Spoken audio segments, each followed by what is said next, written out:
everyone, to Movies in the Mancave. That's right. This week we did a newish to DVD movie, Jeff Bridges film, True Grit. It's an older Western. You probably heard of it. Who hasn't by now? Tells the story of a young girl whose father is killed. Right at the beginning of the movie you find that out, so don't write us any spoiler emails. Her father's killed. She goes out looking for vengeance, and she ends up hiring Jeff Bridges, who's a old cranky U.S. Marshal. No, and he's drunk.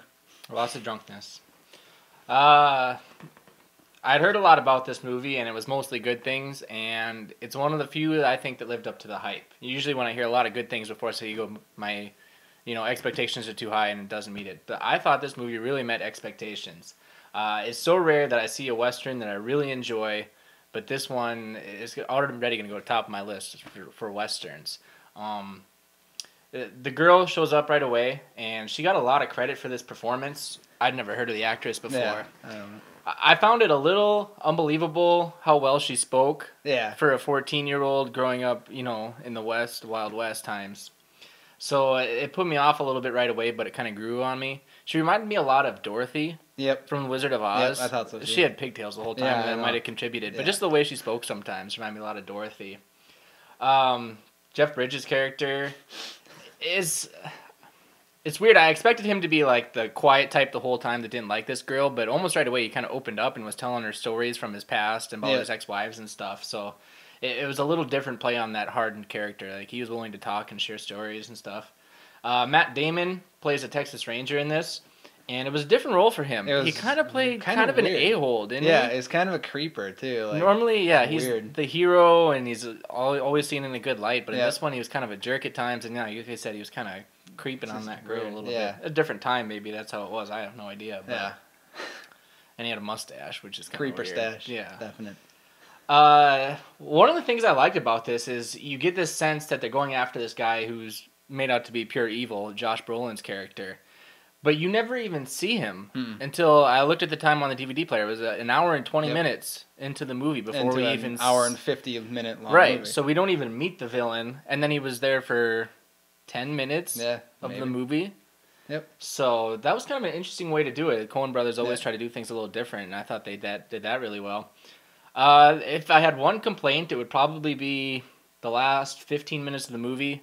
Like, I felt like there was a climax, and then there was just kind of a little bit more. Then they ran into another problem that was, the resolution wasn't different really... from...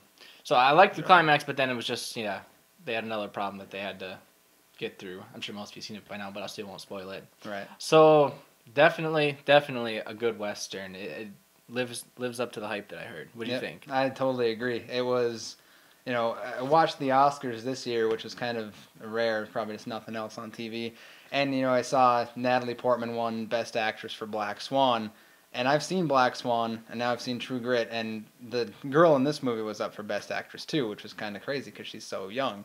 And I can't see how, Black Swan beat out this, because that girl, the character seemed really, smart and snooty at times and stuff, but like the girl played it really well. It was a good performance. I didn't want to take anything away from the performance. Actress, I just didn't necessarily like the way it was written. The character was kind of she was weird, but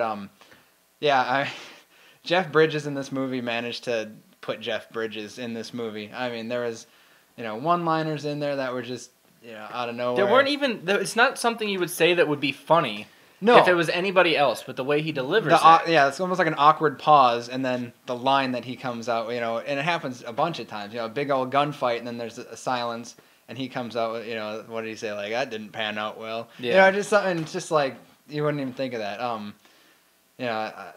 I thought all the characters were pretty well. Like you were saying, how it's like pretty much the entire movie with this, faceless enemy, pretty much. And, that's who they're hunting and everything. And it makes it interesting to see the story between, we got to find this guy to when you find it. They're able to fill that in with really good story. And, it's definitely up in the top of my list for, probably up in the top 10 favorite movies now. Like, it was really good. I laughed at it. There was, some pretty violent scenes in there that were, There's definitely a little bit of some things that gross. There's some gore in it. But so if you're wary, you want to look out.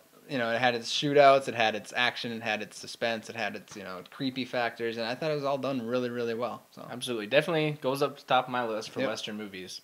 So I think you get 2 recommendations from movies in the Man Cave for this week. True Grit. Definitely. If you haven't seen it already, go out. Maybe you want to rent it on DVD. Maybe if you're a DVD owner, that's definitely one to add to the collection because you'll want to watch it again and again. I'll definitely want to see that one again in the future. For sure. That was a good movie. All right. Well, we're going to move on to our movie quote trivia. Yep. We actually had to film this episode early because I'm going to a wedding on the West Coast. So at the time of filming, we did not have a winner for our quote.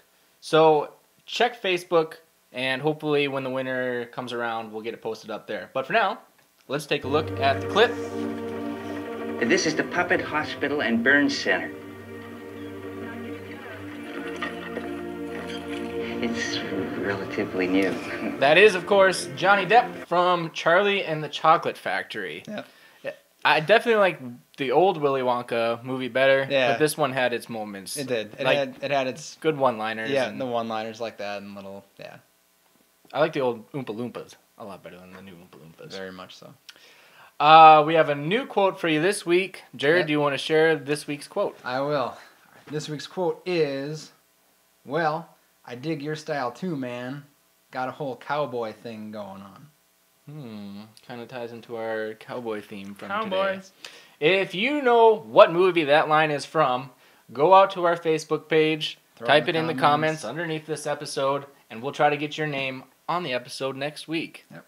And it's a huge deal. So we've been getting the comments have been coming slow. We need more comments, people. Don't be afraid. We'll reply. If you have a question you want to ask us, ask us. If you have a request, we'll do our best. Get the comments out there. We're looking for some.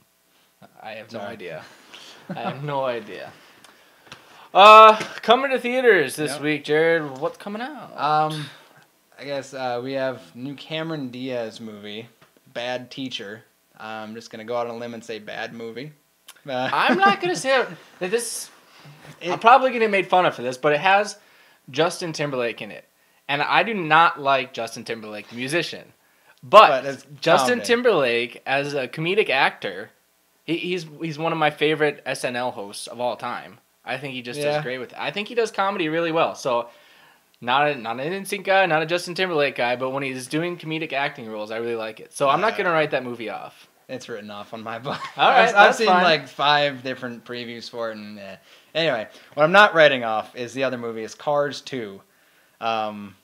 It's Disney, Pixar, all that stuff. I mean, they pretty much can't go wrong.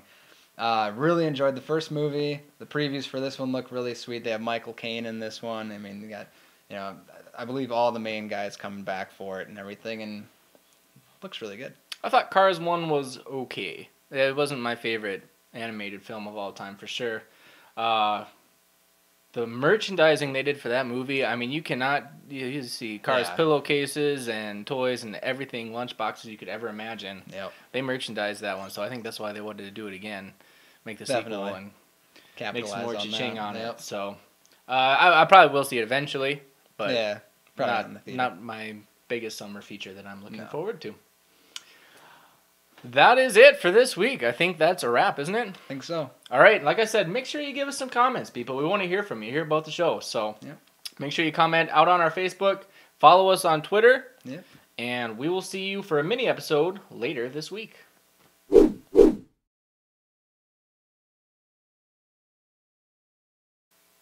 Welcome, everyone, to Movies in the Man Cave. That was fun. Hey, wow. We got 4 seconds into it. I forgot that dude in the movie. And she goes out for guns for hire.